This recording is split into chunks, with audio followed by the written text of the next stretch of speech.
सुप्रसिद्ध उर्दू कवी, गीतकार आणि चित्रपट दिग्दर्शक गुलजार यांची 2023च्या ज्ञानपीठ पुरस्कारासाठी निवड करण्यात आली आहे। त्याचबरोबर संस्कृत भाषेचे अभ्यासक जगद्गुरू रामभद्राचार्य यांची सुद्धा या पुरस्कारासाठी निवड झाली आहे।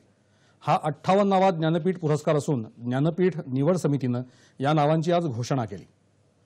गुलजार हे अतिशय संवेदनशील उर्दू कवी आणि गीतकार म्हणून ओळखले जातात। त्यांच्या अनेक कविता आणि गीतं त्यांच्या उत्तुंग प्रतिभेची आणि संवेदनशीलतेची साक्ष देतात। चित्रपट दिग्दर्शित करण्याची त्यांची स्वतःची एक खास शैली आहे। शायर श्रेष्ठ मिर्झा गालिब यांच्यावरच्या दूरदर्शनवर सादर झालेल्या मालिकेत गुलजार यांनी आपल्या वैशिष्ट्यपूर्ण खर्जात केलेलं निवेदन आजही लोकांच्या स्मरणात कायम आहे। त्यांनी लिहिलेली अनेक अर्थपूर्ण गाणीही अजूनही लोकांच्या कानामनात रेंगाळत आहेत।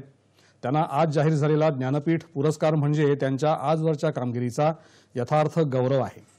जगद्गुरू रामभद्राचार्य हे संस्कृत भाषा, वेद आणि पुराणांचे अभ्यासक आहेत।